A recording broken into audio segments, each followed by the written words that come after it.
What's up, everyone? Crazy Jimmy here. Got a video here before the big snowstorm. Looking at up to 2 feet of snow in southern New England, and we're supposed to get about a foot, maybe a little more. We'll see how it tracks. You know, these things are kind of iffy, but I may lose power Monday, so who knows? Or early Monday morning, late Sunday night, whatever you want to call it. But anyways, let's jump in. I got some cool finds. Some pickups, from various outlets, record stores, online, Instagram, all that good stuff. So, and then I've got a couple, two I'm going to revisit from prior videos from back in the past that I just feel I need to revisit because I didn't give them enough pub. Let's put it that way. But why don't we get started? The first one is something I've had in my want list forever. Probably for 10 plus years. This is Foster and Lloyd, and it's called Version of the Truth. And this was the last one I was looking for from this duo. I've got the couple prior, but basically Foster is Rodney Foster, country writer, country guitarist. Really good at what he does in that genre. And then Bill Lloyd is a power popper. So you put a power pop magician together with a country rock, country pop writer, and what you get is something in between. This is their last as a duo before they reunited like 20 years later. This is 1990, so it's really hard to find. You know, there weren't many press to this, and it was only pressed in, I think, Europe. So they rarely ever come up in the United States, and I really didn't want to get this across seas. So, yeah, there's a Vince Gill, Wright. There's one where Foster and Lloyd and Gill kind of get together. Probably my favorite track on here on side 2. But yeah, it's really good. There's a mixture of power pop and country rock kind of all fused together on this one. Is it their best? Probably not. But it's still really solid with some really good power pop tunes with a nice country, like a country sprinkle on top. So, and then there's some straight country rock songs that are really good. They jingle jangle along, which is what you would expect from Foster and Lloyd.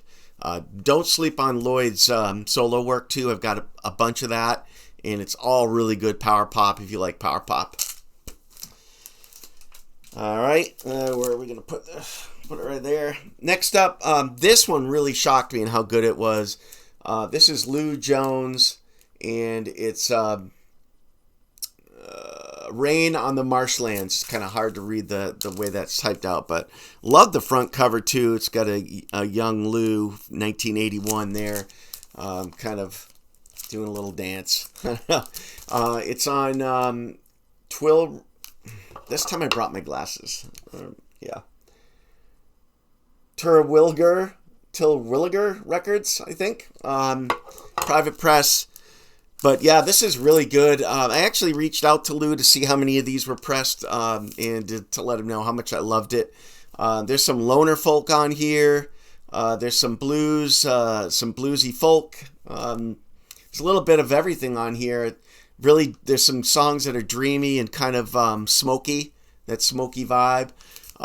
There's a couple tracks that definitely sound like demos where his vocals aren't great, but for the most part, his vocals are great, and the musicianship is phenomenal on this.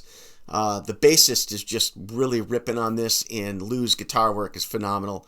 But yeah, this is I consider cheap heat. It's not expensive, and I would pick one up while it's not expensive. Highly recommended. Next up, speaking of power pop earlier, this is Old Pate, and boy, this reminded me at times of a little like a weaker sister of a weaker brother, or a poor stepson of Big Star. I don't know. Back in the 70s, you read some of these record reviews from these books from the 70s, and sometimes they use stuff like the poor man's Aerosmith, stuff like that. But poor man's Big Star, maybe. I don't know. I don't hear a ton of Big Star, but there's some power pop going on here. on this, and it's not terribly expensive. It can be had for between 30 and 60 depending on whether it's in the shrink or not. This is on GWP Records.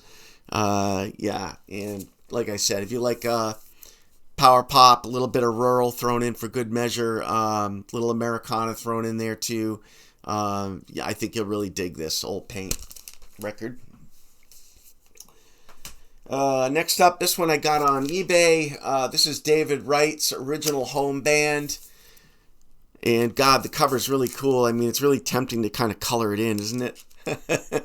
But yeah, this is like rural hippie rock, hippie folk. So from 70s, but it's brilliant. And I love the yin yang kind of label there.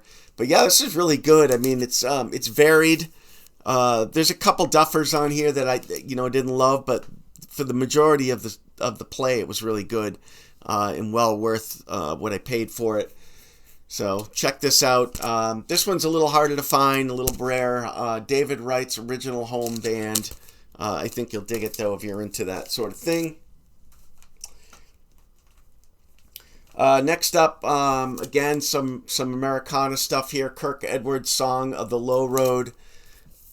Right there. There's also some folk and blues going on, a little bit of pop at times too. Sorry for the glare, it's in the shrink. There's the front, and there's your cool green private press label. But this one kind of surprised me too. It was really good. Let me check the label. Adirondack Records. So, Kirk Edwards' Song of the Low Road. But yeah, if you like a good variety, a little bit of blues, folk, pop, rural country, it's all really here. And this isn't going to break the bank either. So another Cheap Heat release or Cheap Heat submission from Crazy Jimmy. So check that out. Oh man, this one was phenomenal. This one really shocked me and how good it was. This is Magic Fern on Piccadilly Records. The Magic Fern. Again, a really cool private pressing, and some of these songs were released as 45s in the late 60s. So I think 4 of them were on 2 45 singles. That was all they released that wasn't private, or maybe they were on private. They might have been on Piccadilly. And then, yeah, they were on Piccadilly Records in the late 60s. Those 4 songs are on here, plus I think 6 more that they wrote after that. And yeah, it's really good late 60s. I would call it pop-psych. Is probably the best word for it. There's some acid going on here too. There's a what's really desirable is the 10-minute acid jazz song that ends the album on side B, called, I think it's Solar Plexus.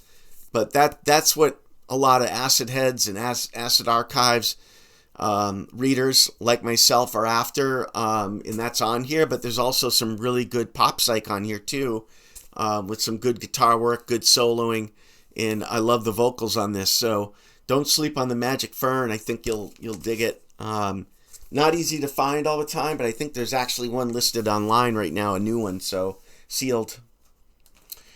Next up, Swamp Water. This is really good country rock, West Coast vibe, like, great harmonies that were coming out of like Laurel Canyon and all that scene. It's on RCA Records, and what I really want to show you, this one's in the shrink, but I want to show you how cool the sleeve is, because I have a duplicate of it. Of course, I have a duplicate of it. But yeah, it's a tri-fold, like one of these tries. These things come down, and then you got a picture of the band there, and it's die cut. So you got headshots and some information here with the track listing. Pretty cool. Unipack style, I guess we'll call it. So, and then the back.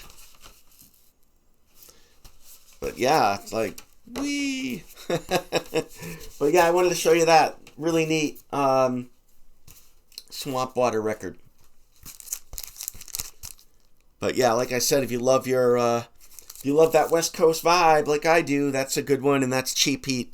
Can be had for like $10. You're off and running. Oh, you know what? I forgot to get. Yeah, well, I'm not gonna pull him out there. I forgot to pull him out for this. I should have pulled him out. This was probably the find of, I'm not going to say the year. Well, yeah, this is the find of the year 2026 for me, to actually get this one of these. This is Roger Sherman, Ruling Planet. Really unbelievable folk record, folk pop, little bit of acid, but it's mostly loner folk. Roger and his guitar, acoustic guitar, writing damn good songs. I put this on Instagram, and I gave a reference of a more modern artist who was releasing stuff in the 80s and 90s, and his name's Bill Fox, and that's exactly what this reminds me of, because I came across Bill Fox before I came across this. So even though this is from, I think, 1975, Bill Fox started it with the Mice. He started a band in Ohio called the Mice in the mid-'80s, I want to say 84, and released a few albums with them, and then that was a band with his brother.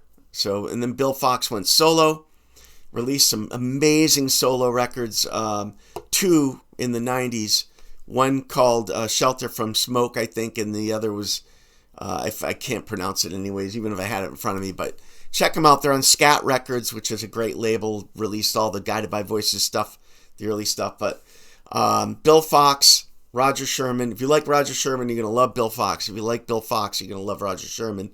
And this is called Ruling Planet. Here's the label. And yeah, this is just, phenomenal. Amazing stuff. Not cheap heat, but highly, highly, highly recommended. Roger Sherman, Ruling Planet. If you can get one of these, don't hesitate to grab it. It's well worth it. And then, of course, any Bill Fox stuff. One more before I show you the Redux stuff that I want to highlight again. I managed to get finally a UK original pressing of Ernie Graham's solo album. Ernie Graham was in Eerie Apparent. I think that's how their band name is pronounced, from the late 60s. Jimi Hendrix was involved with it. But yeah, this is his first solo, and boy, is it good. This is like a lost classic from 1971. It's Americana, but it's also, if you like the band, the best way, if you're a fan of the band's first few albums, then you have to own this Ernie Graham album. I have an original UK, which I just got, and then I had the Japan original pressing here. I haven't compared the two. The Japan pressing's dead quiet. It's really good. So is the UK. I really need to kind of compare them back to back. But I'm not going to keep both of them. I'm probably going to sell the Japan one. But yeah, if anyone's interested in the Japan one, reach out to me and I'll let you know if I'm going to sell it or not. I'm not sure yet, but amazing, amazing album. If you're a fan of the band, you need this album. Promise you will not be sorry. Okay, so a couple Redux albums I want to get to. First of all, I think I showed this in a prior video. I'm pretty sure I did. This is Joe Mondo on Cal Records. I got a sealed copy and I got one that's open. There's the label. I really didn't give this its proper due the last time I showed it. This is unbelievable. It's so good. There's some blues. There's loner folk. There's like, this was released in 1972. All right. These songs were written, in 71 and 72, and then released in 72. Private press label. This, if I was closing my eyes, there's songs on here that sound like lo-fi bedroom indie pop, indie rock from like the 90s. But this is early 70s. It's unbelievable. I think the song Donna Donna Donna reminds me of, it's on side B, it reminds me of an acoustic Nirvana song and what Kirk Cobain was doing acoustically. It's just so good. There's rural on here, there's loner folk. It's varied, it's really good, but it's also cohesive in a way. Here's the back. And it's still cheap heat. Get it while it is. You can get it between $30 and $40. To me, this is going to end up being like $150, $200 record eventually. I think when more people get to know it, more people hear it. Joe Mondo, self-titled, no, Joe Mondo, it's called Ain't No Cows. Sorry, on Cow Records. But yeah, you got to check this out. I promise you, you'll be really stunned by how good it is. And then the last Redux one I want to show you is Kevin Vicalvi and Songs from Down the Hall. Wow. I mean, I think I was touting how good this was in the last time I showed it. It's a private press label. Label's really cool. But I didn't realize how damn good this really was.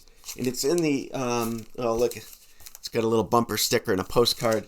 This is a fold over too, by the way. This is a fold over. It comes out and then the cover's underneath it. But I'm going to read you from the Acid Archives because it's in the Acid Archives. So let's check that out. All right, and I got my glasses. Kevin Vicalvi, 1000 pressed. Stars on Studios is the record label. This varied singer-songwriter album runs the gamut from folk to pop to blues to flamenco to piano ballads, hitting the mark on pretty much all of them. Letter to Michael Henchard, a dirge with a dissonant chord progression and some stunning mellotron, is so good that anyone who hears it will probably run right out and buy the album. Nothing else matches it or sounds like it, but it's still hard to imagine too many people being disappointed by the rest of this record. Other nice moments include the synth on Another Day, Another Time, and the poppy guitar hook on You Just Don't Know. The LP also features one Dennis de la Gorgenaire, I hope I pronounced his name right. Aaron Malinsky put that review down. So, well written, not long enough, amazing record, unbelievable. So, now is it cheap heat? No, it's not cheap heat anymore. I think it can be had for like 70 to 100 depending on what you get, if it's sealed or not. I believe some of these were found sealed by the artist, a box of them, so that's why they're out there right now. I don't know if there's too many out there left. There might be some for sale here and there, but don't sleep on this album. It's unbelievable. And Aaron Malinsky approved in the Acid Archive, so check that out. But hey, thanks for watching. As always, I really appreciate everyone. I appreciate the subs. I appreciate the comments. And I appreciate the support as well. Please share, and I'd love more subs. I think we're up to 842, so I'd love to get to 1,000 in 2026. That would be nice. So hey, thanks for watching. I appreciate everyone.